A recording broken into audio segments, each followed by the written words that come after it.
बच्चों तो मैं फिर से आ गया हूं एक और नए चैप्टर के साथ। और ये जो सारा सीरीज चल रहा है एमसीक्यू ना, तुम्हारे लिए राम बाण की तरह होने वाला है। क्योंकि हर एक लाइन से हर एक एमसीक्यू को मैं बता रहा हूं। तो जितने भी एमसीक्यू तुम्हारे एग्जाम में आएंगे ना, वो यहां से हटके तो आने वाले बिल्कुल भी नहीं है। सब यहीं से आएगा, सब यहीं से आएगा यदि सही तरीके से उसको सेट किया जाएगा क्वेश्चन को तब। तो यहां पर देखो, आज हम लोग शुरू कर रहे हैं अध्याय 11, जो कि क्या है, मानव नेत्र तथा रंग बिरंगा संसार। तो टर्म 1 यहां पर कंप्लीट हो जाएगा। पांच छह चैप्टर मैंने तुम्हें पढ़ा दिया है। तो सारे चैप्टर्स को तुम जाकर के देख सकते हो। उन सारे चैप्टर्स को देखो, सारे चैप्टर्स के एमसीक्यू बहुत बढ़िया तरीके से मैंने बताया है। तो यहां पर मानव नेत्र तथा रंग बिरंगा संसार में हमारा जो नेत्र है वह क्या करता है, चीजों को देखने का कार्य करता है। ठीक है। तो यहां पर यदि तुम पढ़ोगे, जैसे कि मैंने जब पढ़ा तभी तो इस वीडियो को बना रहा हूं, तो तुम भी क्या करो, एक बार इस चैप्टर को बहुत बढ़िया से पढ़ लो। उसके बाद एमसीक्यू को पढ़ना तो बहुत बढ़िया से दिमाग में घुसेगा, भेजा में घुसेगा, नहीं तो भेजा फ्राई हो जाएगा। ठीक है, यहां देखना। तो हम लोग बढ़ते हैं अपने आंख की ओर। और यहां आ गया हमारा आंख। तो आंख में सबसे पहला जो तुम्हारा क्वेश्चन आएगा वह कहां से आएगा, चित्र से ही आएगा। तो आंख का जो सबसे बाहरी भाग है वह क्या होता है, वह ट्रांसपेरेंट होता है, यानी कि पारदर्शी होता है। और उसी को हम लोग क्या बोलते हैं, उसी को हम लोग बोलते हैं स्वच्छ मंडल। तो सबसे पहला क्या आ गया तुम्हारा, स्वच्छ मंडल या फिर कॉर्निया। ये देखो, यहां से तुम्हारा एमसीक्यू एकदम पक्का बनता है, पक्का एमसीक्यू बनता है। क्या कि यहां पर जो बाहरी भाग है, जो आंख है, नेत्र है, उसका जो सबसे बाहरी भाग है, ट्रांसपेरेंट भाग है, उसका नाम क्या है, तो उसका नाम है तुम्हारा कॉर्निया या स्वच्छमंडल। तो यहां पर देख सकते हो, प्रकाश एक पतली झिल्ली से होकर नेत्र में प्रवेश करता है। इस झिल्ली का नाम बताएं, तो इसका नाम क्या है, कॉर्निया या स्वच्छमंडल। सबसे बाहरी भाग क्या हो गया, कॉर्निया या फिर स्वच्छमंडल। अब देख सकते हो यहां पर झिल्ली देख सकते हो, ये देखो यहां पर देखना तुम, यहां पर सबसे बाहरी लेयर क्या हो गया तुम्हारा, स्वच्छमंडल या फिर कॉर्निया हो गया। इसके बाद मैं फोटो दिखा देता हूं, वहां से एकदम इंपॉर्टेंट क्वेश्चन आता है। जैसे तुम देख सकते हो, इसके बाद ये है तुम्हारा पुतली, और फिर ये है तुम्हारा, यहां पर देख सकते हो परितारिका, फिर यहां पर देख सकते हो पक्षमाभी पेशियां हैं, फिर यही है तुम्हारा लेंस, और यहां पर है तुम्हारा दृष्टिपटल। ठीक है। और यहां पर दिक तंत्रिका है। तो सबसे क्वेश्चन है, सबसे क्वेश्चन है, एक एक क्वेश्चन है। तो यहां मैंने तुम्हें दिखा दिया, आगे मैं तुम्हें बता रहा हूं। हर एक लाइन से बच्चा लोग, हर एक लाइन से यहां पर क्वेश्चन है। जैसे देखो, सबसे पहला तो क्वेश्चन यही हो गया, जो आंख का गोला है ना, गोला गोला जैसे इसे कोटर में घुसा हुआ है, उसका व्यास कितना है। तो पहला क्वेश्चन यहीं से आ गया, भी है क्वेश्चन, बोलेगा 2.3 सेंटीमीटर। तुम्हारे लिए तो चार ऑप्शन रहेगा, ए बी सी डी, लेकिन आंसर इसका क्या है, 2.3 सेंटीमीटर। इस गोलाकार भाग का व्यास कितना है बच्चों, 2.3 सेंटीमीटर। तो एक से दो बार वीडियो पढ़ोगे ना, तो सब एमसीक्यू छू। तो यहां से नेक्स्ट क्वेश्चन देख सकते हो, नेक्स्ट लाइन से यहां से क्वेश्चन पूछेगा कि नेत्र में प्रवेश करने वाले अधिकांश किरणें कहां से अपवर्तित होती हैं। तो इसका है उत्तर है कॉर्निया के बाहरी पृष्ठ से। इसका उत्तर क्या है, कॉर्निया के बाहरी पृष्ठ से ही वो क्या होती हैं, अपवर्तित होती हैं। नया क्वेश्चन, हमारे आंखों में तुम्हें पता है क्रिस्टलीय लेंस होता है, तो वो कैसा होता है, उत्तल होता है, क्या उत्तल होता है, तो उत्तल लेंस होता है। कैसा लेंस होता है, उत्तल लेंस। यहां से क्वेश्चन हो गया। इसके बाद देखोगे, यह विभिन्न जगहों पर रखी हुई वस्तु, जिससे मैं यहां खड़ा हूं तो विभिन्न जगहों पर वस्तुएं रखी हुई हैं। इसका इमेज, चित्र कहां बनाता है, एकदम महत्वपूर्ण क्वेश्चन। देखते हो मैं क्यों क्यों करते जा रहा हूं, तो ये रेटिना पर बनाता है। कहां पर बनाता है, रेटिना यानी कि दृष्टि पटल पर बनाता है। यदि नॉर्मल आई का बात हम लोग कर रहे हैं, तो कहां पर बनाता है, दृष्टि पटल यानी रेटिना पर बनाता है। अब नया क्वेश्चन यहां से ये आएगा कि ये जो इमेज बनता है वो कैसा होता है, सीधा बनता है कि उल्टा बनता है। इसका उत्तर है उल्टा बनता है, उल्टा। जैसे ऐसा चित्र है, ऐसा, तो ये बनेगा ऐसा, ठीक है। तो ये उल्टा बनता है, कैसा बनता है? उल्टा। तो यहां पर फिर सीधा कौन करता है? तो सीधा हमारा दिमाग करता है। तो उससे भी अभी क्वेश्चन आएगा, देखते जाना। अब यहां पर देखो, कॉर्निया के पीछे एक संरचना होती है जिससे क्या कहते हैं? परितारिका। यहां से क्वेश्चन पूछता है, कॉर्निया के पीछे कौन सी संरचना होती है? परितारिका मैंने दिखाया ना, ये देखो, यही है, क्या है? कॉर्निया है, सोक्षमंडल, मैंने बताया ना, कॉर्निया या सोक्षमंडल, इसके पीछे क्या रहता है? परितारिका। ये देखो, यही क्या है? परितारिका। तो यहां से डायरेक्ट क्वेश्चन पूछता है कि कॉर्निया के पीछे क्या होता है? इसका उत्तर है परितारिका, ठीक है। अब यहां देखोगे, जो परितारिका है वह पेशीय डायफ्राम की तरह कार्य करता है। परितारिका कैसा काम करता है? पेशीय डायफ्राम की तरह कार्य करता है, जो पुतली के साइज को कम बेसी करता है। किसके साइज को कम बेसी करता है? पुतली। जो काला काला होता है ना, पुतली, उसी के साइज को क्या करता है? कम बेसी करता है। अब देखो, पुतली नेत्र में प्रवेश करने वाले प्रकाश की मात्रा को क्या करता है? नियंत्रित करता है। यहां से क्वेश्चन होगा कि प्रकाश की मात्रा को नेत्र में प्रवेश करने से, जब नेत्र में प्रवेश करता है तो उसको कौन रेगुलेट करता है, कौन नियंत्रित करता है? इसका अर्थ है, इसका आंसर है पुतली। कौन करता है? पुतली। तो बहुत सारे बच्चे इसमें कंफ्यूज होकर परितारिका आंसर मार सकते हैं। परितारिका नहीं आंसर है, इसका आंसर क्या है? पुतली। तो यहां पर ये सारे क्वेश्चन है ना, पीडीएफ जो मैंने बनाया उसमें भी है, और उसमें भी आंसर क्या देना? पुतली ही देना, परितारिका नहीं होगा। अब देखो, अभिनेत्र लेंस रेटिना पर किसी वस्तु का उल्टा तथा वास्तविक प्रतिबिंब बनाता है। ये क्वेश्चन जो मैंने बताया था कि जो लेंस होता है वह कैसा प्रतिबिंब बनाता है? तो उल्टा और वास्तविक, ये काल्पनिक प्रतिबिंब नहीं होता है। कैसा प्रतिबिंब होता है? वास्तविक प्रतिबिंब होता है, ठीक है। अब देखना, रेटिना एक कोमल सूक्ष्म झिल्ली होता है जिसमें बृहत संख्या में प्रकाश सुग्राही कोशिकाएं पाई जाती हैं। तो रेटिना, या क्वेश्चन आएगा, प्रकाश सुग्राही कोशिकाएं किसमें होती है? निम्न में से किसमें होती हैं? पुतली में, परितारिका में, लेंस में, रेटिना में। तो इसका उत्तर क्या हो जाएगा? रेटिना में। रेटिना में क्या होती हैं? प्रकाश सुग्राही कोशिकाएं होती हैं, जो कि क्या करती हैं? यहां देखो, प्रदीप्त होने पर प्रकाश सुग्राही कोशिकाएं सक्रिय हो जाती हैं तथा विद्युत सिग्नल उत्पन्न करती हैं। ये क्या करती हैं? विद्युत सिग्नल उत्पन्न करती हैं। और साथ ही देख लो, ये सिग्नल दृक् तंत्रिकाओं द्वारा मस्तिष्क तक पहुंच जाता है। यानी कि जो देखा गया ना, जो चीज को देखा, उसको उसको विद्युत सिग्नल में कौन बदलता है? ABCD 4 option. तुम बोलोगे अरे वाह, यहाँ line by line by line by line, हर एक लाइन से क्वेश्चन में हो जा रहा है।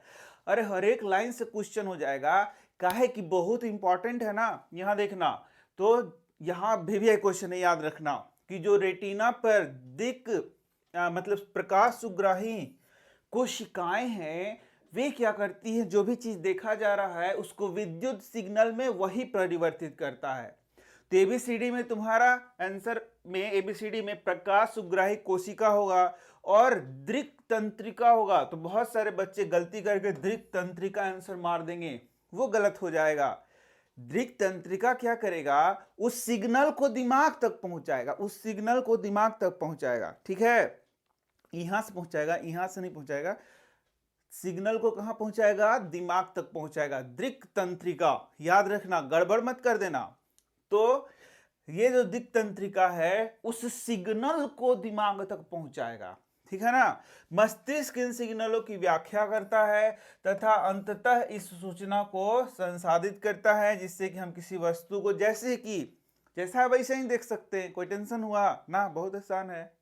अब यहां पर येलो बॉक्स से बहुत इंपॉर्टेंट क्वेश्चन है, देख सकते हो यहां पर बहुत सारे इंपॉर्टेंट क्वेश्चन यहां पर येलो बॉक्स से पूछे गए हैं।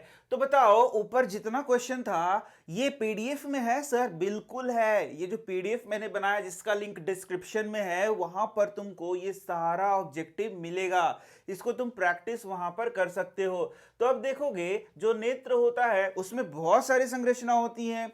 यदि ये संरचनाएं खराब हो जाएंगी तो नेत्र क्या हो जाएगा? खराब हो जाएगा। ये तो तुम्हें पता है ना कि ये संरचनाएं क्या होती हैं। यदि कुछ भी खराब हो जाए तो आंख क्या हो जाएगा? हमारा खराब हो जाएगा। वही बात यहां पर लिखा हुआ है। तो यहां पर अब कुछ और क्वेश्चन जो कि तुम्हारे लिए इंपॉर्टेंट है। अब देखो देखो रेटिना के बारे में बताया है।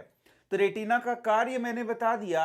वह क्या करता है? जो भी चीज देख रहे हैं उसको विद्युत सिग्नल में वो परिवर्तित करता है। तो यहां से क्वेश्चन मैंने बताया था कि इनमें से कौन प्रकाश को विद्युत सिग्नल में परिवर्तित करने के लिए उत्तरदायी है? तो इसका उत्तर क्या हो गया? रेटिना हो गया। बहुत सारे बच्चे क्या लिख देंगे? क्या लिख देंगे? यस, वो लिख देंगे दृक् तंत्रिका, जो कि क्या हो जाएगा? गलत हो जाएगा। दृक् तंत्रिका के लिए क्या क्वेश्चन होगा? यहां से बोलेगा इन सिग्नलों को, जो सिग्नल रेटिना बदला है उसको दिमाग तक, मस्तिष्क तक कौन पहुंचाती है? उसका उत्तर हो जाएगा दृक् तंत्रिका। अब देखना, अब यहां पर हम लोग, अच्छा ये चीज क्षतिग्रस्त हो जाएगा तो क्या चीजों को कोई देख पाएगा? नहीं, उसका आंख क्या हो जाएगा? खराब हो जाएगा। अब यहां पर बहुत इंपॉर्टेंट क्वेश्चन तुम्हारा है, यदि कोई व्यक्ति प्रकाश से, एकदम झकाझक प्रकाश वाला क्षेत्र से, माने धूप वाला क्षेत्र से एगो अंधेरिया कमरा में घुस जाता है तो उसका पुतली बढ़ेगा कि घटेगा? जरा बताओ। बहुत बार पढ़ाया भी है मैंने। यस, उसका पुतली क्या हो जाएगा? सिकुड़ जाएगा। क्वेश्चन में पूछेगा कि जब क्या, हाँ, प्रकाश से बंद कमरे में कोई घुसेगा तो पुतली क्या हो जाएगा? सिकुड़ जाएगा। बहुत बढ़िया ना, पागले हो का, यही आंसर है। सिकुड़ेगा नहीं, फैल जाएगा जी, फैल जाएगा। बंद कमरा में जाओगे ना तो फैल जाएगा, फैल जाएगा। लेकिन बंद कमरा मतलब अंधेरे कमरा, ये समझो। लेकिन यदि अंधेरा कमरा से एकदम बाहर प्रकाश में जाओगे, इसे देखोगे तो पुतली क्या हो जाएगा? सिकुड़ जाएगा। देखा, तुम तुरंत कंफ्यूज हो जाते हो। ऐसा ही कंफ्यूजन वाला क्वेश्चन तुम्हारे लिए ऑब्जेक्टिव बनाकर दिया जाता है तो तुम बोलोगे ये भी सही है, ये भी सही है, ये भी सही है, ये भी सही है। यदि तुम्हारा कॉन्सेप्ट सही नहीं है, कुछ सही नहीं है, तो तुम्हारा आंसर क्या हो जाएगा? गलत हो जाएगा। तो जब प्रकाश में जाएंगे तो पुतली फैल जाएगा और जब अंधेरा में आएंगे तो पुतली सिकुड़ जाएगा। किसके द्वारा पुतली फैलता और सिकुड़ता है? तो परितारिका के द्वारा। किसके द्वारा फैलता सिकुड़ता है? तो परितारिका के द्वारा। क्वेश्चन ये भी हो गया कि किसके द्वारा फैलता सिकुड़ता है? परितारिका के द्वारा। ठीक है, चलो अब आगे देखते हैं। समंजन क्षमता, इससे बहुत इंपॉर्टेंट क्वेश्चन होता है, इसको याद करना पड़ता है थोड़ा सा। देखो समंजन क्षमता क्या है? तो आंख में मैंने बताया लेंस है, और लेंस क्या है? पक्षमाभी पेशियों से लगा हुआ है। देखो यहां पर मैंने बताया था ये है पक्षमाभी पेशियां, इसी में लेंस है, इस तरीके से क्रिस्टलीय लेंस है। तो लेंस के बारे में बताया गया है कि शीशा का नहीं होता है हमारा लेंस। हमारा लेंस कैसे होता है? रेशेदार जेलीवत पदार्थ का बना होता है। ये भी क्वेश्चन बन गया। पूछेगा कि हमारा लेंस किस चीज से बना होता है? एबीसीडी 4 ऑप्शन होगा, तो वहां पर आंसर में ऑप्शन में रहेगा अभिनेत्र लेंस, रेशेदार जेलीवत पदार्थ। तो तुमको क्या आंसर करना होगा? रेशेवत जेलीदार पदार्थ। ठीक है ना? तो अब यहां पर ये जो दिख रहा है तुमको, इसी को हम लोग क्या बोलते हैं? इसी को हम लोग बोलते हैं पक्षमाभी पेशियां। तो यहां से क्वेश्चन आएगा कि ये जो लेंस है उसको कौन रेगुलेट करता है, उसको कौन नियंत्रित करता है? तो इसका उत्तर है पक्षमाभी पेशियां। कौन उसको नियंत्रित करता है? पक्षमाभी पेशियां। तो पक्षमाभी पेशियां क्यों मैं लिख देता हूं, तो पक्षमाभी पेशियां क्या करता है? या तो वो सिकुड़ जाएगा या तो वो क्या करेगा? खिंचाव पैदा करेगा। तो जब वो खिंचाव पैदा करेगा तो ये लेंसवा जो मोटा हो जाएगा, और जब वो सिकुड़ जाएगा, शिथिल हो जाएगा, तो लेंसवा क्या हो जाएगा? पतलीर हो जाएगा, पतला हो जाएगा। यही से क्वेश्चन तुमको पूछेगा कि जब पक्षमाभी पेशियां शिथिल हो जाती हैं, क्या हो जाती हैं? शिथिल हो जाती हैं, तो लेंस कैसा होता है, मोटा हो जाता है कि पतला हो जाता है। और जब पक्षमाभी पेशियां क्या हो जाती हैं, खिंचाव पैदा करती हैं, तब लेंस कैसा हो जाता है। तो जब खिंचाव पड़ेगा ना तो मोटा जाएगा, और जब शिथिल हो जाएगा तो पतरा जाएगा। ये याद रखना। यहां भी लिखा होगा, अभिनेत्र लेंस की वक्रता में परिवर्तन होने पर इसकी फोकस दूरी में भी परिवर्तन हो जाएगा। अब ध्यान से सुनो, यदि मोटा जाएगा तो उसका फोकस दूरी घट जाएगा, और जब पतरा जाएगा तो फोकस दूरी बढ़ जाएगा। ये दोनों बात याद रखना। जब पतला हो जाएगा तो फोकस दूरी बढ़ जाएगा, पतला फोकस दूरी बढ़ जाएगा, पतला फोकस दूरी बढ़ जाएगा, और मोटा फोकस दूरी घट जाएगा, मोटा फोकस दूरी घट जाएगा, मोटा फोकस दूरी घट जाएगा। ये बात याद रखना, बहुत जरूरी है। तो क्या बोलता है, जब ये पतरा हो जाता है, पतला हो जाता है, तो इसका फोकस दूरी, यस बताओ, बढ़ जाएगा। VVI क्वेश्चन, यहां से क्वेश्चन पूछेगा, देख लो कहां कहां से क्वेश्चन पूछता है। तुम बोलेगा अरे हम तो पढ़बे नहीं किए थे, ये कौन चैनल वहां से पढ़ लिए थे, वो तो पढ़ाई नहीं किया था। तो यहां पर मैं पढ़ा रहा हूं, ध्यान से सुनो। क्या पढ़ा रहा हूं कि जब पतरा जाएगा तो फोकस दूरी बढ़ जाएगा, और जब मोटा जाएगा, हाँ जब क्या हो जाएगा, मोटा जाएगा। किधर मोटाया है, इधर देखो, यहां मोटा जाएगा तो फोकस दूरी क्या हो जाएगा, फोकस दूरी घट जाएगा। ये दोनों बात याद हो गया। अब यहां से क्वेश्चन जो डायरेक्ट बनता है, मैंने बताया था कि कब मोटा हो जाएगा, कब मोटा हो जाएगा, जब पेशियां क्या होंगी, सिकुड़ेंगी। जब पक्षमाभी पेशियां सिकुड़ेंगी तो क्या हो जाएगा, मोटा। ये सब क्वेश्चन है बाबू लोग, देख लो कितना सारा क्वेश्चन हो गया। कब पक्षमाभियां कब जो है लेंस मोटा हो जाएगा, जब पक्षमाभी पेशियां क्या हो जाएंगी, सिकुड़ेंगी। और कब पतला हो जाएगा, जब पक्षमाभी पेशियां शिथिल होंगी, शिथिल होंगी। देखो यहां से क्वेश्चन आ गया, दो क्वेश्चन ऐसे हो गया कि नहीं हो गया। इसके बाद जो क्वेश्चन आएगा तुम्हारा, वह यह होगा कि नेत्र लेंस का मोटा होने से और पतला होने से क्या फर्क पड़ता है। तो जब हमको पास का चीज देखना होता है तो नेत्र लेंस मोटा जाता है, ठीक है, और जब दूर का चीज देखने रहता है तो नेत्र लेंस पतला हो जाता है। ध्यान से सुन लो, जब हमको पास का चीज देखना है तो नेत्र लेंस क्या हो जाएगा, मोटा जाएगा, एकदम मोटा जाएगा। जब नेत्र लेंस मोटा जाएगा तो उसका फोकस दूरी क्या हो जाएगा, घट जाएगा। ये सब बात याद रखो। तब एकदम लाइन से चलते हैं, ध्यान से देखना। जब पक्षमाभी पेशियां शिथिल हो जाएंगी तो नेत्र लेंस पतला हो जाएगा, नेत्र लेंस पतला हो जाएगा तो फोकस दूरी बढ़ जाएगा, फोकस दूरी बढ़ जाएगा तो दूर की वस्तुओं को देख सकेंगे। 4 क्वेश्चन यहां से तुम्हारा बन गया, 4। दूसरा आते हैं सीरीज, जब जब पक्षमाभी पेशियां शिथिल हो जाएगा, पहला शिथिल हो जाएगा तो ये जो है मोटा जाएगा। कौन मोटा जाएगा, लेंस मोटा जाएगा, और मोटा के क्या हो जाएगा, इसका फोकस दूरी घट जाएगा। तो कौन चीज देखेंगे, तो नजदीक के चीज देखेंगे। समझ में आ रहा है ये सारा चीज। चलो, तो देखा कितना सारा क्वेश्चन आ गया। तो ये जो दोनों मिल के जो पतला मोटा कर रहा है ना, इसी को बोलते हैं समंजन क्षमता। क्या बोलते हैं, समंजन क्षमता, नेत्र का समंजन क्षमता।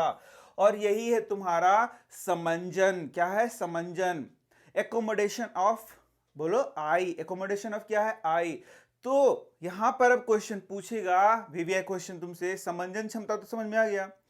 तो परितारिका किससे रिलेटेड है, तो पुतली से रिलेटेड है। परितारिका पुतली से रिलेटेड है, पुतली को कम बेसी करता है। और यहां पर पक्षमाभी पेशियां लेंस से रिलेटेड है, लेंस को पतला मोटा करता है। और जब लेंस को पतला मोटा करता है ताकि कहीं के चीज को हम लोग खड़े खड़ा देख लें, उसी को हम लोग क्या बोलते हैं, उसी को बोलते हैं समंजन। क्या बोलते हैं बच्चे लोग, समंजन। इससे हमारा फोकस दूरी क्या होता है, बढ़ता है और घटता है। खड़े खड़ा बढ़ जाएगा और घट जाएगा। तो बताओ, फोकस दूरी बढ़ेगा तो क्या देखेंगे, दूर का चीज, और फोकस दूरी घटेगा तो क्या देखेंगे, नजदीक का चीज। एकदम क्लियर हो गया, क्रिस्टल क्लियर हो गया। अब देखो, अब यहाँ पर कोई ऑब्जेक्ट को एकदम इसे आंख में घुसेड़ दोगे तो दिखेगा नहीं ना, दिखेगा। तो यहाँ से क्वेश्चन बनता है कि कितना न्यूनतम दूरी पर कोई ऑब्जेक्ट को रखना चाहिए जिससे कि ऑब्जेक्ट साफ साफ दिखे। तो 25 सेंटीमीटर, ठीक है। एक नॉर्मल आई के लिए कितना है, 25 सेंटीमीटर। लेकिन अखवा खराब हो जाएगा ना, तो यहाँ रख के देखना पड़ेगा। इससे यहाँ लाओगे तो दिखबे नहीं करेगा, यहाँ इसे देखना पड़ेगा, ठीक है। तो वहां खराब हो जाएगा। अब देखना, वह न्यूनतम दूरी जिस पर रखी गई कोई वस्तु बिना किसी तनाव के स्पष्ट दिखाई देती है उसे सुस्पष्ट दर्शन की अल्पतम दूरी कहते हैं। यहां से 2 क्वेश्चन हो गया तुम्हारा, जो कि कितना है तुम्हारा, 25 सेंटीमीटर। इसे नेत्र का निकट बिंदु भी कहते हैं। हो गया यहाँ तीसरा क्वेश्चन। तो सुस्पष्ट दर्शन की न्यूनतम दूरी, अल्पतम दूरी, निकट बिंदु, 25 सेंटीमीटर, तीनों 3 क्वेश्चन हो गया। अब देखो दूर तक, क्या कितना दूर तक देख सकते हैं, वह हो गया अनंत, और उसे बोलेंगे दूर बिंदु। क्या बोलेंगे, दूर बिंदु, ठीक है। तो यहां पर एक सामान्य नेत्र कहां से कहां तक की ऑब्जेक्ट को देख सकता है, तो 25 सेंटीमीटर से अनंत तक के दूरी को ऑब्जेक्ट को देख सकता है एक सामान्य नेत्र। दूसरा क्वेश्चन, ये जो फार पॉइंट है, दूर बिंदु है, वह क्या है, अनंत है। जहां दूर तक देख सकता है वही क्या है, अनंत है, ठीक है। ये सारा चीज तुम्हारा यहां से क्वेश्चन हुआ। और ये मजाक मजाक क्वेश्चन नहीं है, ये भी है क्वेश्चन है। ये तुम्हारे जो पीडीएफ मैंने बनाया उसमें भी दिया हुआ है। अब देखो मोतियाबिंद, तो आंख के सामने एक झिल्ली जम जाता है, दूधिया झिल्ली जम जाता है। इसको हम लोग क्या बोलते हैं, इसको हम लोग क्या बोलते हैं, मोतिया बिंद बोलते हैं। क्या बोलते हैं, मोतिया बिंद बोलते हैं, ठीक है। अब देखो एक और येलो बॉक्स। तो क्या तुमने कोई भी एमसीक्यू येलो बॉक्स से पढ़ा है?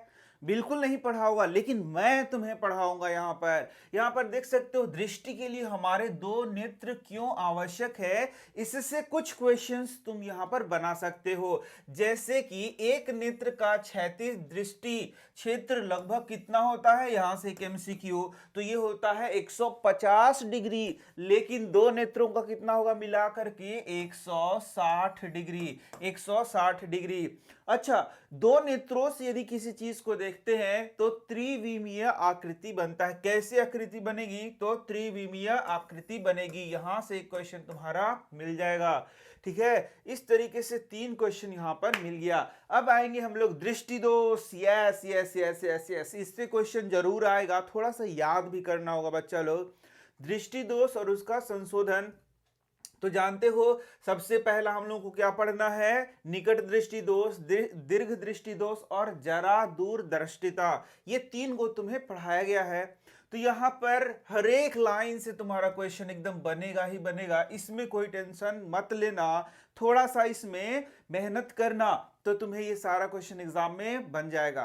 तो निकट दृष्टि दोष, सबसे पहला क्या है, निकट दृष्टि दोष। तो ये तुमने पढ़ तो लिया है, मैंने तुम्हें पढ़ाया पूरा डिटेल में कि निकट दृष्टि दोष में क्या होता है, दूर की चीजें साफ साफ नहीं दिखती। तो यहां से क्वेश्चन होगा, निकट दृष्टि दोष में क्या होता है, दूर का चीज नहीं दिखता है, नजदीक का चीज नहीं दिखता है, दोनों नहीं दिखता है, इनमें से कोई नहीं। तो इसका उत्तर है दूर का चीज साफ साफ नहीं दिखता है। दूसरा, यहां पर यह क्यों होता है, निकट दृष्टि दोष युक्त कोई व्यक्ति निकट रखी वस्तुओं को स्पष्ट देख सकता है या नहीं देख सकता है, देख सकता है, लेकिन दूर की चीजों को देख नहीं सकता है। एकदम वीवीआई क्वेश्चन था। ऐसे दोष युक्त व्यक्ति का दूर बिंदु अनंत पर न होकर नेत्र के पास आ जाता है। यहीं से तुम्हारा नया क्वेश्चन है कि दूर बिंदु कहां होता है। मैंने बताया था दूर बिंदु होता है अनंत पर, सामान्य नेत्र का। लेकिन ऐसे व्यक्तियों का दूर बिंदु क्या होता है, क्वेश्चन मार्क। जिनको निकट दृष्टि दोष होता है उनका दूर बिंदु दूर भाग जाता है कि पास आ जाता है। इसका उत्तर है दूर बिंदु पास आ जाता है, दूर नहीं भाग जाता है, निकट आ जाता है। इसीलिए इसका नाम हो जाता है निकट दृष्टि दोष। दूरबिंदु निकट आ जाता है, दूरबिंदु निकट आ जाता है, इसलिए इसका नाम क्या है, निकट दृष्टि दोष। देखो 3-4 क्वेश्चन हो गए ना। अब आगे देखते हैं। अब आगे देखते हैं अब और क्या बताया गया है। तो अब बोल रहा है यहां पर जो रेटिना पर इमेज पहले बनता था नॉर्मल आंख का, वह पहले ही बनने लगा है। ये देखो पहले ही कटना शुरू हो जाएगा, और जब पहले कटना शुरू हो जाएगा तो बेचारा को कुछ भी साफ साफ नहीं दिखेगा। ठीक है, अब यहां पर क्वेश्चन यहां से आएगा तुम्हारा, यहां से क्वेश्चन आएगा कि निकट दृष्टि दोष में क्या प्रॉब्लम होता है। एबीसीडी 4 ऑप्शन होगा। अभिनेत्र लेंस का वक्रता अत्यधिक होता है, अभिनेत्र लेंस का वक्रता घट जाता है, इनमें से कोई नहीं या दोनों, कुछ भी क्वेश्चन हो सकता है एबीसीडी में। तो अभिनेत्र लेंस का वक्रता क्या होता है, बढ़ जाता है। इसके बाद दूसरा, नेत्र गोलक लंबा हो जाता है। तो यहां से भी क्वेश्चन होगा, निकट दृष्टि दोष में नेत्र गोलक लंबा हो जाता है, छोटा हो जाता है, मंझला हो जाता है, कोई नहीं। इसका उत्तर है लंबा हो जाता है।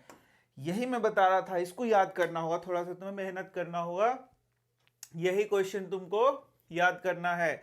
अब जो सबसे आसान चीज है कि निकट दृष्टि दोष में हम लोग अवतल लेंस का उपयोग करते हैं। ये तो एकदम वीवीआई क्वेश्चन है ना, कि अवतल निकट दृष्टि दोष को ठीक करने के लिए अवतल लेंस का उपयोग करते हैं। निकट में याद भी कराया था मैंने, तुम्हें याद करो कि निकट, देखो ऐसे यहां पर ये निकट है तो निकट दृष्टि दोष के लिए, और ये दूर है तो दूर दृष्टि दोष के लिए। ये याद कराया था ना, ठीक करने के लिए चश्मा जो लगाते हैं उसमें ये उपयोग होता है। अब चलो, दीर्घ दृष्टि दोष या दूर दृष्टि दोष, सेम टू सेम वही चीज। यहां भी क्वेश्चन पूछेगा कि दूर दृष्टि दोष में कहां की वस्तुएं साफ साफ दिखाई नहीं देती हैं। तो निकट की वस्तुएं साफ साफ नहीं दिखाई देती हैं, दूर की दिखेगा लेकिन निकट का नहीं दिखेगा। ये हो गया पहला क्वेश्चन। दूसरा, इसका जो निकट बिंदु है, बताओ जरा सा, निकट बिंदु क्या है, 25 सेंटीमीटर होता है।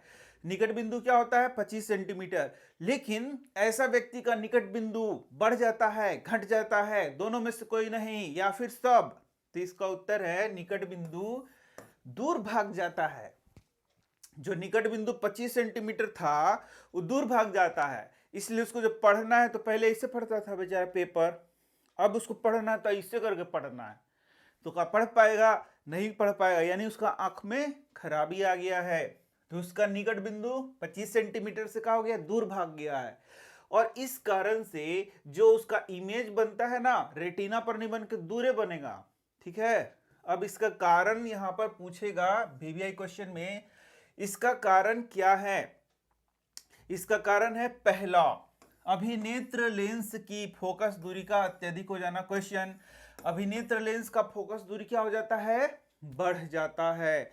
दूसरा, नेत्र गोलक का छोटा हो जाना, नेत्र गोलक क्या हो जाता है, छोटा हो जाता है। तो दूर दृष्टि दोष में नेत्र गोलक क्या हो जाता है, छोटा हो जाता है। क्वेश्चन, और क्या, बस यही दो बात याद करके रखना है। यही हो गया तुम्हारा दूरदृष्टि दोष। अब आ गया तुम्हारा नेक्स्ट। हाँ, तो ये मैंने बता दिया दूरदृष्टि दोष को कैसे ठीक करेंगे, कौन चश्मा पहनेंगे। तो मैंने बता दिया था उत्तल लेंस का उपयोग करेंगे, और निकट दृष्टि दोष के लिए किसका उपयोग करेंगे, अवतल लेंस का उपयोग करेंगे। तो यहां देखो आगे आगे तुम्हारा जरा दूर दृष्टिता। तो जरा मैंने क्या हो गया, बुढ़ाऊ। तो जब बुढ़ाऊ होते जाएगा तो आंखों बुढ़ाऊ हो जाएगा, तो जब आंखों बुढ़ाऊ हो जाएगा तो उसका समंजन क्षमता जो है वो खत्म हो जाएगा। ठीक है, इस कारण से क्या होता है, जरा दूर दृष्टिता होता है। तो यहां से क्वेश्चन आ गया कि जो जरा दूर दृष्टिता होता है वो बचपन के होता है कि जवान के होता है कि बुढ़वन के होता है। जिसका उत्तर है आयु में वृद्धि होने के कारण होता है।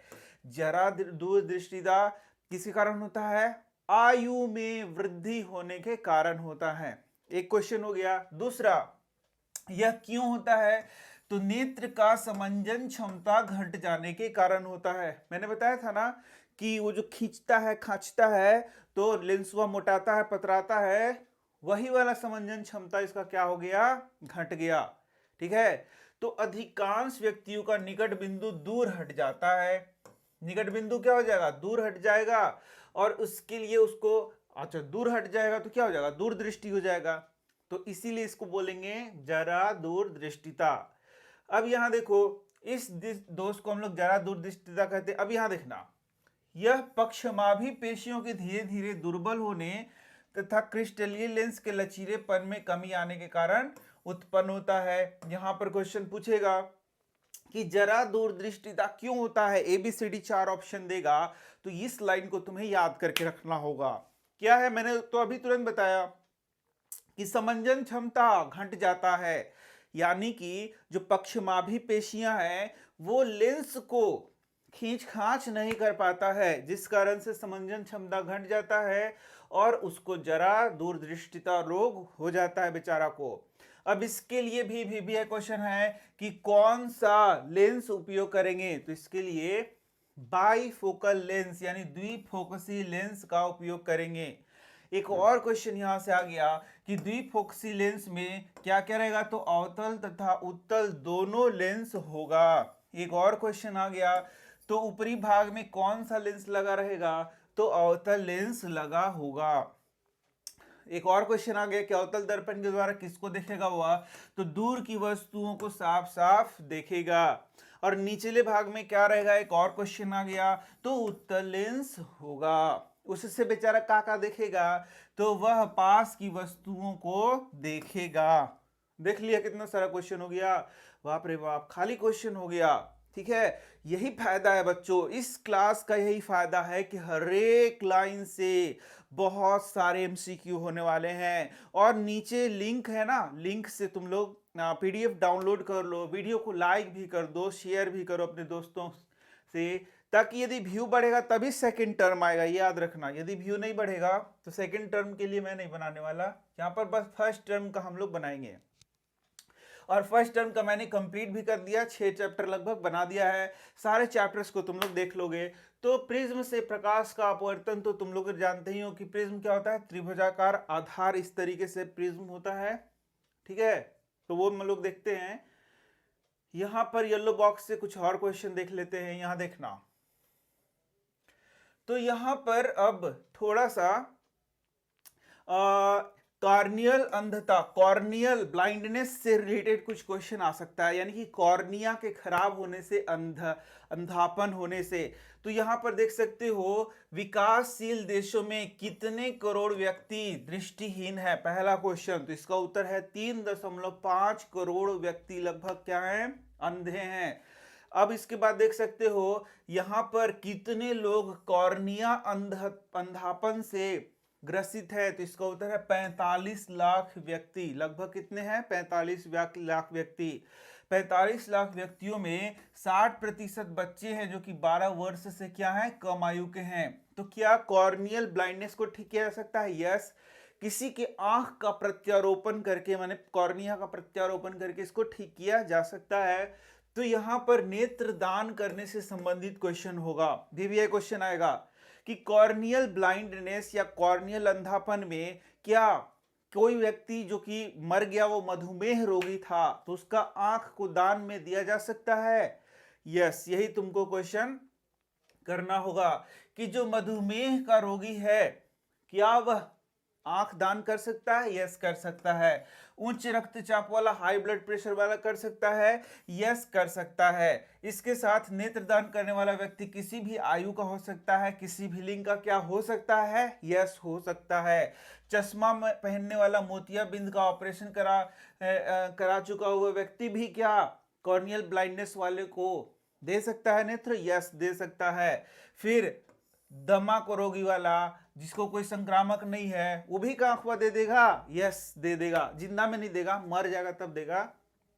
तो उसके मरने के कितने घंटे पश्चात तक आंख को निकाल लेना रहता है? तो बोलता है 10 से नहीं, ये बोलेगा तुम्हारा 4 से 6 घंटे के भीतर, 4 से 6 घंटे के भीतर उसका आंख को निकाल लेना पड़ेगा।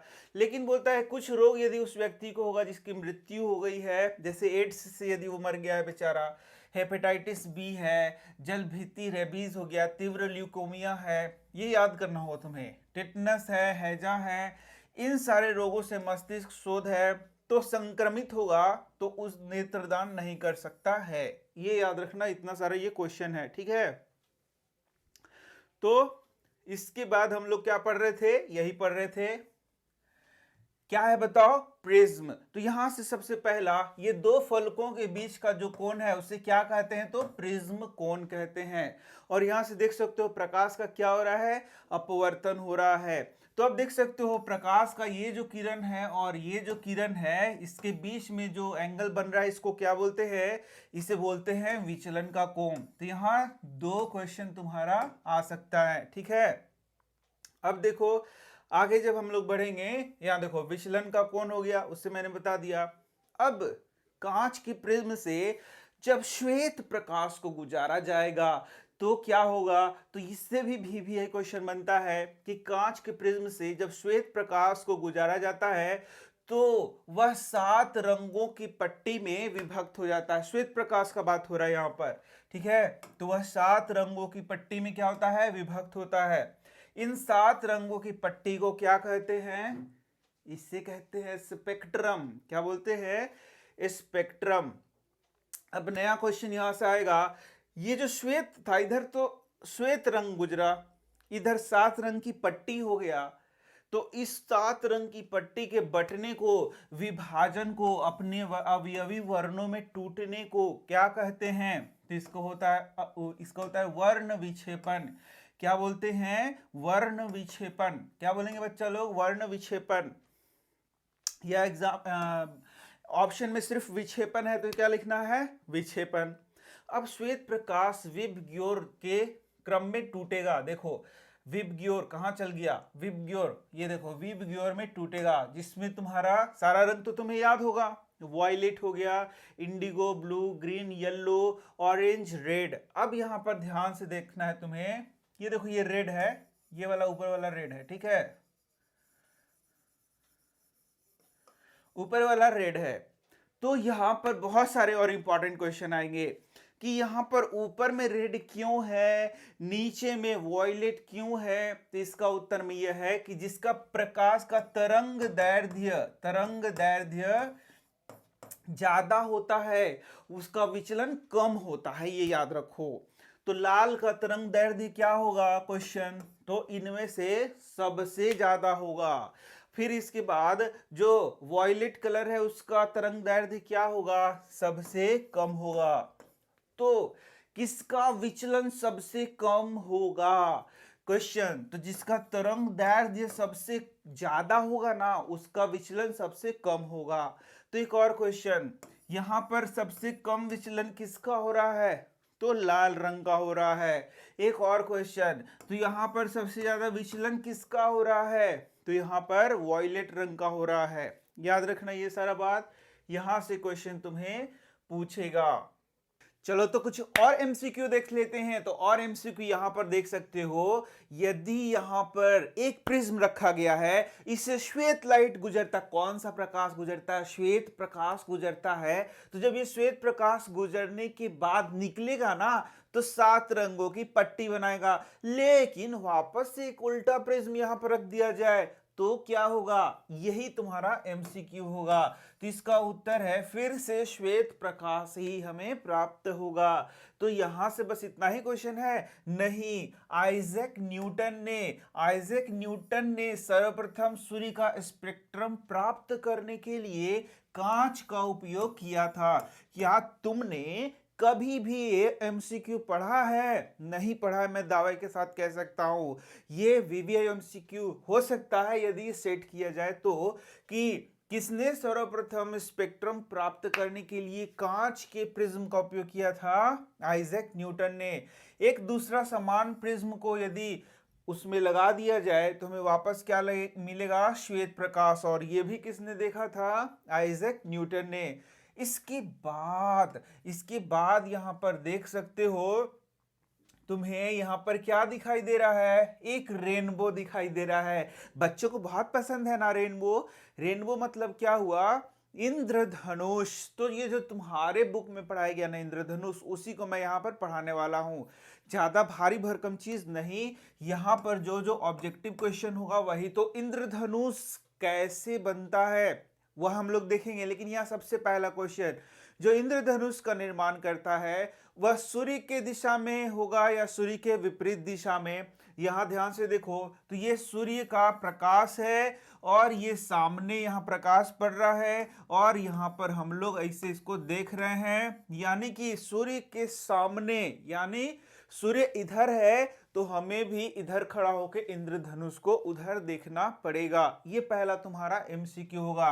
अब देखो ये जो वर्षा की बूंदे हैं बच्चों, वर्षा की जो छोटी छोटी बूंदे हैं वे कैसा कैसा बिहेव करती हैं, यहां से क्वेश्चन होगा।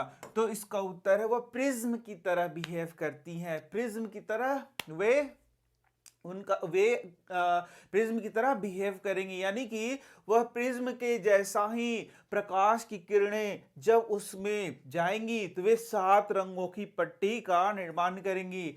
यानी कि प्रकाश का क्या होगा, उत्तर को नीचे रखो, प्रकाश जब 7 रंगों में विभक्त हो रहा है, यहाँ की कंडीशन में श्वेत प्रकाश का बात कर रहा हूं, तो उससे क्या कहते हैं, अरे नहीं आ रहा है, विक्षेपण कहते हैं। अभी तो पढ़ाया तुम्हें, क्या बोलते हैं, विक्षेपण कहते हैं। तो यहां देखो जब ये भी क्वेश्चन हो गया तुम्हारा।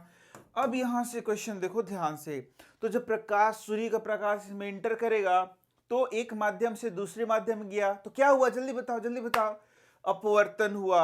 और अपवर्तन के साथ यहां पर वर्ण विक्षेपण होगा। प्रकाश का क्या होगा, वर्ण विक्षेपण होगा, जिससे ये अपने कंपोनेंट कलर में टूट जाएगा। उसके बाद इंटरनली यहां पर ये रिफ्लेक्शन होता है। क्या होता है, रिफ्लेक्शन, यानी कि परावर्तन होता है। और जब ये बाहर निकलता है तो फिर से अपवर्तन होता है। ठीक है, इस प्रकार से ये जो सारा प्रक्रिया है वही प्रक्रिया है रेनबो के बनाने का। तो ये तुमसे क्वेश्चन पूछ देगा एग्जाम में भी क्वेश्चन करके कि क्या क्या होता है। देख लो जो मैंने वहां पर क्वेश्चन बताया, सूर्य के आपतित प्रकाश को ये बूंदे पहले अपवर्तित करती हैं, फिर विक्षेपित करती हैं, आंतरिक परावर्तित करती हैं और जल की बूंदे बाहर निकलते समय प्रकाश को पुनः अपवर्तित करती हैं। ठीक है, तो यहां पर यदि दो दो को भी दे दिया ना तो वो भी कर देना कि अपवर्तित करेगा और विक्षेपित करेगा। यस, ठीक है, एबीसीडी में ऐसा ऑप्शन आया कि अपवर्तित करेगा विक्षेपित करेगा, तो ये आंसर भी कर सकते हो, कोई दिक्कत नहीं है। तो ये हो गया तुम्हारा एक और एमसीक्यू। अब चलो अब आएंगे आगे, तो ये वायुमंडलीय अपवर्तन। वायुमंडलीय अपवर्तन क्या है कि हमारा जो वायुमंडल है इसमें भी विभिन्न परतें हैं वायु की, जिनका अपवर्तनांक क्या होता है, बढ़ता है और घटता है। तो अपवर्तन तो तुमने पढ़ा है ना, पिछले चैप्टर में मैंने बताया है, ऑब्जेक्टिव भी पढ़ाया है, पूरा बुक भी पढ़ाया है, अरे पूरा चैप्टर पढ़ाया है।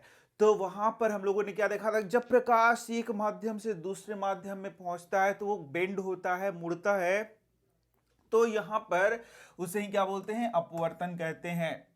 तो मान लो कि यहां पर कोई अंगीठी जल रहा है, कोई आग जल रहा है, तो यहां पर जो हवा है वो गर्म होगा, गर्म होकर ऊपर उठेगा, उसको आगे हवा भरने का, हवा उठेगा, गर्म होगा, हवा ऐसे करके क्या होगा, यहां पर गर्म हवा चाहे ठंडा हवा, दोनों अलग अलग प्रकार के हवा होंगे, उनका अपवर्तनांक अलग अलग होगा, जिस कारण से यदि कोई सामने चीज है तो वो झिल्ली करेगा।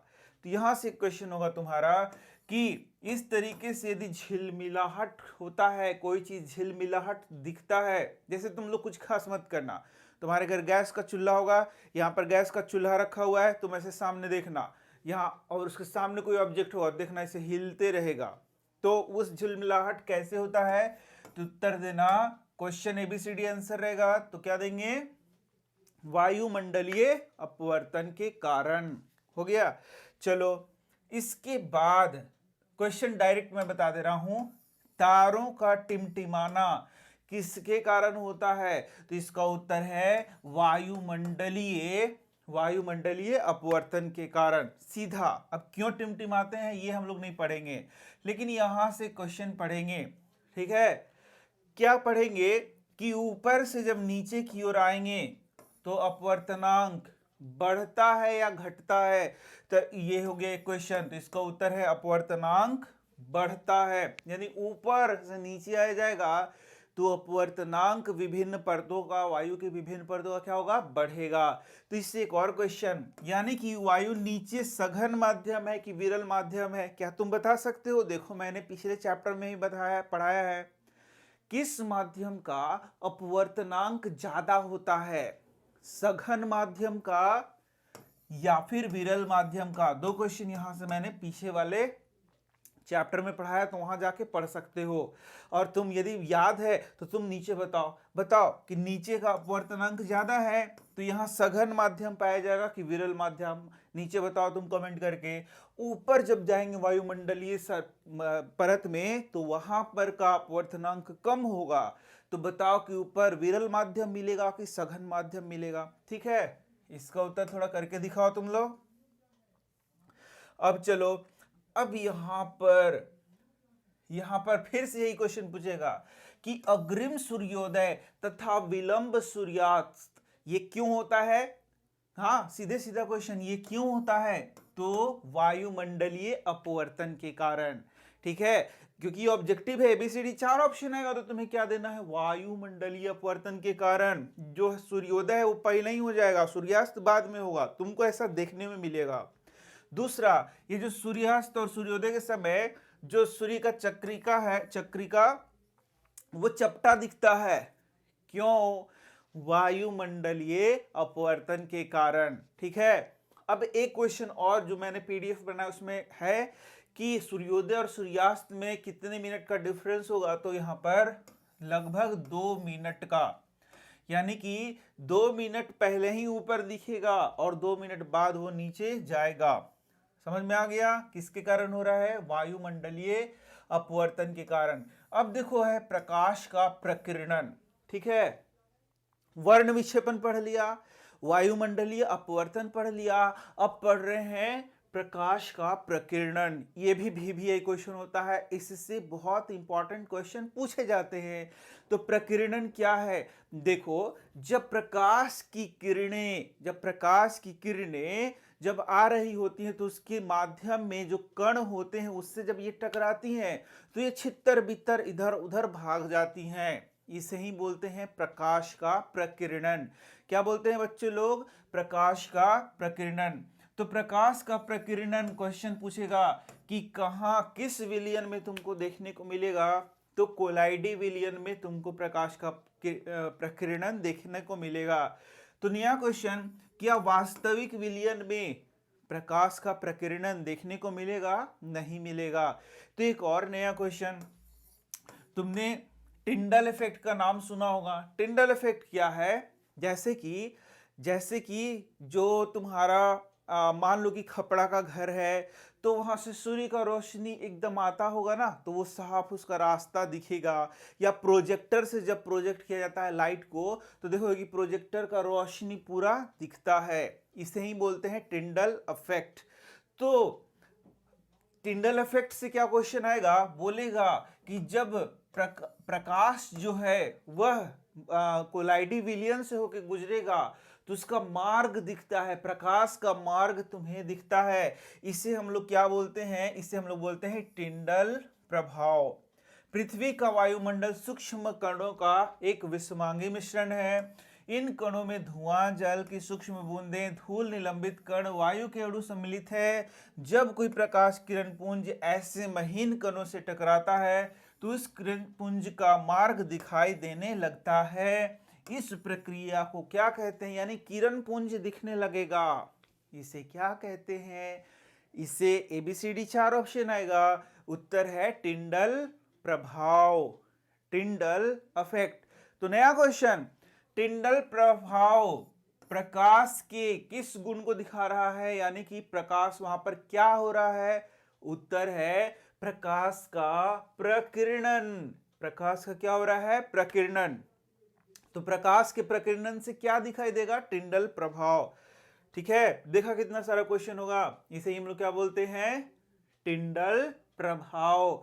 टिंडल प्रभाव कहां होता है? तो ये होता है तुम्हारा मुख्य रूप से कहां होगा? कोलाइडी विलयन में, या फिर ये निलंबन में भी देखा जा सकता है। ठीक है, ये सारा चीज तुम्हें हो गया। ठीक है, चलो अब यहां पर हम लोग थोड़ा सा देख लेते हैं।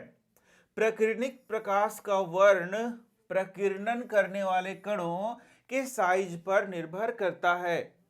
यानी कि मान लो कि ये एक छोटा सा कण है, तो ये कण से जब प्रकाश टकराएगा, ये प्रकाश का ये जो वेवलेंथ होता है, यानी कि प्रकाश का जो तरंग दैर्ध्य होता है, वह क्या करता है, वही प्रकाश मतलब क्या होगी, एक वेव है, एक तरंग है, यानी इसमें तरंग दैर्ध्य है, यानी उसको टकराने के लिए जो ये जो पार्टिकल है ना, ये जो कण है, उसका साइज पे ये निर्भर करता है। प्रकीर्णन, प्रकीर्णन मतलब क्या होगी, ये टकराएगा और इधर चल दिया, ऐसे ये टकराया और इधर चल दिया। लेकिन कभी कभी क्या होगा, ये कण यहीं रह गया और ये इसे निकल दिया, कोई उससे को फर्क नहीं पड़ा, ठीक है।